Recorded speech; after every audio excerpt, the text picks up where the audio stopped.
Hi friends and families. இன்றைக்கி நம்ம பார்க்க போகிற ரெசிபி பார்த்திங்கன்னா சுட சுட ஒரு மீன் குழம்பு தாங்க. அதுவும் ரோட் சைடில் நம்ம சாப்பிட்ற அக்கா கடை மீன் குழம்பு தான். அது எப்படி செய்கிறதுன்னு சொல்கிறேன். ஃபஸ்ட்டு வந்து ஒரு எலுமிச்சைப்பழ அளவு புளி எடுத்துகிட்டு ஃபஸ்ட்டு அதை நல்லா வாஷ் பண்ணிக்கோங்க. ஏன்னா புளியில் தூசி மண் இருக்கும். வாஷ் பண்ணிவிட்டு அதை வந்து ஒரு கொஞ்சமாக தண்ணி ஊற்றி ஃபஸ்ட்டு ஊற விட்டுருங்க. இப்போ வந்து பார்த்திங்கன்னா புளி ஊற வச்சாச்சு. நம்ம மீன் குழம்பு செய்ய தேவையான பொருள் வந்து பார்த்திங்கன்னா ஊற வச்சுருக்க புளி. இது வந்து நம்ம ஒரு அரை மணி நேரம் புளி ஊற வச்சுருந்தா தான் நல்லா அதுலேருந்து எக்ஸ்ட்ராக்ட் கிடைக்கும். நெக்ஸ்ட் வந்து பார்த்திங்கன்னா நான் ஒரு 3 வெங்காயம் கட் பண்ணியிருக்கேன். சின்ன சின்னதாகவும் இல்லாமல் பெருசாக இல்லாமல் மீடியமாக கட் பண்ணிக்கோங்க. ஒரு 3 தக்காளி, அப்புறம் வந்து பல் வந்து பார்த்திங்கன்னா ஒரு 10 பல் பூண்டு, கொஞ்சமாக கருவேப்பிலை எடுத்திருக்கேன். ஃபிஷ் வந்து ஆல்ரெடி பார்த்திங்கன்னா நான் வாஷ் பண்ணி மஞ்சள் தூள் உப்பு போட்டு நான் எடுத்து வச்சுருக்கேன். ஏன்னா அப்போ தான் நம்மளுக்கு வந்து அந்த கவுச்சி வாசனை இருக்காது. இப்போ வந்து அடுப்பில் கடாயை வச்சுட்டு ஒரு 3 டேபிள் ஸ்பூன் அளவு எண்ணெய் சேர்த்துக்கோங்க. எப்போவுமே நம்ம மீன் குழம்பு செய்யும் போதும் கொஞ்சம் எண்ணெய் எக்ஸ்ட்ரா இருந்தால் தான் சாப்பிட்றதுக்கு நல்லா டேஸ்ட்டாக இருக்கும். இப்போ வந்து ஒரு 1.5 ஸ்பூன் அளவு கடுகு போட்டுக்கோங்க. கடுகு வந்து நல்லா பொரிஞ்சு வரட்டும். இப்போ கடுகு பொரிஞ்சிடுச்சு. நெக்ஸ்ட் வந்து பார்த்திங்கன்னா கொஞ்சமாக வெந்தயம் சேர்த்துக்கலாம். வெந்தயம் மஸ்ட் ட்ரைங்க. ஏன்னா வெந்தயம் போட்டால் தான் உங்களுக்கு வந்து அந்த புளிக்குழம்புக்கு ஒரு டேஸ்ட்டு கொடுக்கும். இப்போது வெந்தயம் வந்து ரொம்ப கருகிடக்கூடாது.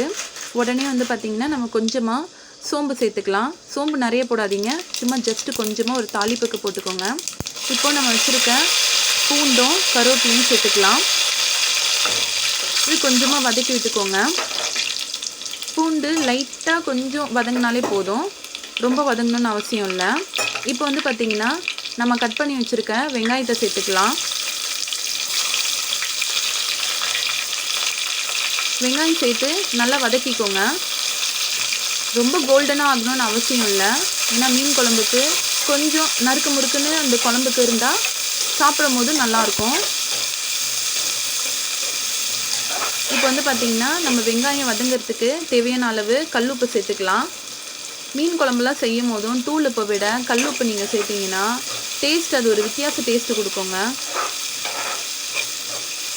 இப்போ நல்லா வதக்கிக்கோங்க.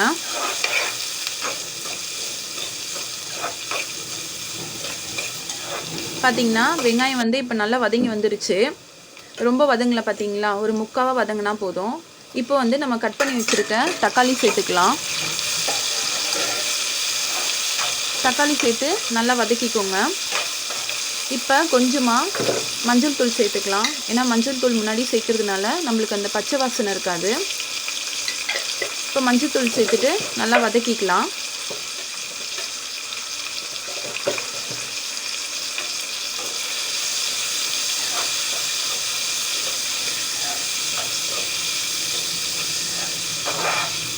தக்காளி வந்து நல்லா வதங்கி வரணுங்க.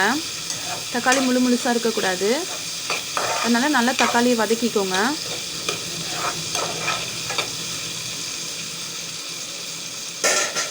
இப்போ வந்து தக்காளி வதங்கிறதுக்கு ஒரு 5 மினிட்ஸ் வந்து மூடி போட்டு எடுத்துக்கலாம். இப்போ பார்த்தீங்கன்னா தக்காளி நல்லா வதங்கிடுச்சு. பார்த்தீங்களா, நல்லா குழைய வதங்கிடுச்சு. நல்லா வதக்கி விட்டுக்கோங்க. இப்போ நெக்ஸ்ட்டு பார்த்திங்கன்னா தக்காளி நல்லா வதங்கினதுக்கப்புறம் 4 டேபிள் ஸ்பூன் அளவு நம்ம குழம்பு மிளகாய் தூள் சேர்த்துக்கலாம். நம்ம வேறு எந்த மிளகாத்தூளும் நம்ம இப்போ சேர்க்க போகிறது இல்லைங்க. வெறும் வீட்டில் அரைச்சிருக்க குழம்பு மிளகாய் தூள். உங்களுக்கு நீங்கள் அரைக்கிற மிளகாத்தூள் எந்த அளவுக்கு காரம் இருக்குன்னு உங்களுக்கு தெரியும். அதுக்கேற்ற மாதிரி நீங்கள் வந்து எக்ஸ்ட்ரா சேர்த்துக்கலாம், குறைச்சிக்கலாம். ஸோ நம்ம மிளகாத்தூள் அரைக்கும் போதுமே இதுலேயே வந்து நம்ம மல்லித்தூள்லாம் சேர்த்துருப்போம். ஸோ அதனால் நீங்கள் தனியாக மல்லித்தூள் எதுவுமே நீங்கள் சேர்க்க தேவையில்லை. ஜஸ்ட்டு மிளகாத்தூள் மட்டும் சேர்த்துக்கிட்டால் போதும். சேர்த்துக்கிட்டு நல்லா வதக்கிக்கோங்க. வெங்காயம் தக்காளியோட நல்லா மிக்ஸ் ஆகிற அளவுக்கு வதக்கிக்கோங்க.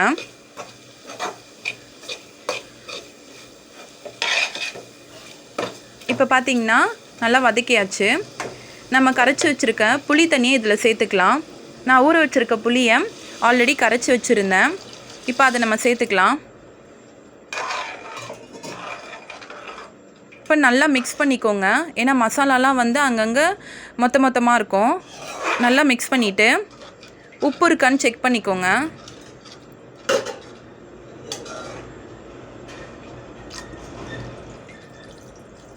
இப்போது நம்ம குழம்பு கொதிக்க வைக்கிறதுக்கு தேவையான அளவு தண்ணி ஊற்றிக்கலாம்.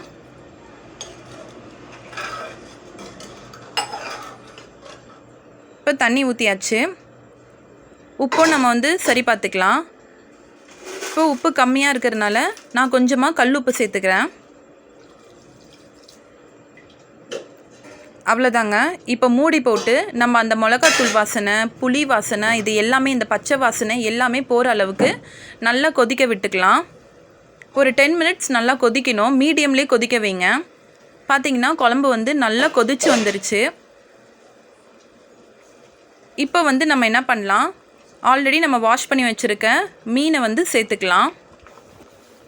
நீங்கள் எந்த மீன் வேணாலும் சேர்த்துக்கலாங்க. மீன் குழம்புக்கு இதுதான் சேர்த்துக்கணும் அப்படின்லாம் கிடையாது. இப்போ வந்து பார்த்திங்கன்னா நான் வாஷ் பண்ணி வச்சுருக்க மீன் எல்லாமே சேர்த்துட்டேன். மீன் சேர்த்த உடனே பார்த்திங்கன்னா இந்த குழம்புல ஓரத்தில் பார்த்திங்கன்னா எண்ணெய் நல்லா மிதந்து வருது பாருங்கள். இதாங்க நம்மளுக்கு தேவையான கன்சிஸ்டன்சி.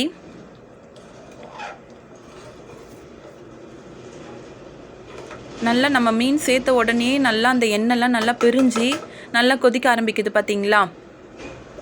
இப்போ வந்து மூடி போட்டு ஒரு 5 to 8 மினிட்ஸ் நம்ம கொதிக்க வச்சாலே போதும். மீன் குழம்பு செம்மையாக ரெடி ஆகிடும். ஏன்னா மீன் வந்து ரொம்ப கொதிக்க வச்சோன்னா குழன்னு பிரிஞ்சு வந்துடும். பார்த்திங்களா, அவ்வளோதாங்க. நம்ம ரோட் சைட் சாப்பிட்ற அக்கா கடை மீன் குழம்புங்க இது. அவங்க வந்து பார்த்திங்கன்னா ரோட் சைடில் செய்யும் போது ரொம்ப பெருசாக நிறைய மசாலா யூஸ் பண்ண மாட்டாங்க. ஸோ நம்மளும் அதே மாதிரி ரொம்ப மசாலாலாம் அதிகமாக யூஸ் பண்ணாமல் நம்ம மீன் குழம்பு செஞ்சோன்னா அதோட நேச்சுரல் டேஸ்ட்டே நம்மளுக்கு நல்லாயிருக்கும். நல்லா எண்ணெய் மிதந்து வந்துருச்சு. இப்போ சுட சுட சாதத்துக்கும் மீன் குழம்புக்கும் செம்ம சூப்பராக இருக்குங்க. நீங்களும் இதை வீட்டில் கண்டிப்பாக ட்ரை பண்ணி பாருங்கள். வீட்டில் உள்ள எல்லாருக்குமே ரொம்ப பிடிக்கும். அவ்வளோதாங்க, மீன் குழம்பு நம்மளுக்கு சாதம் ரெடி ஆயிடுச்சு. தேங்க்யூ.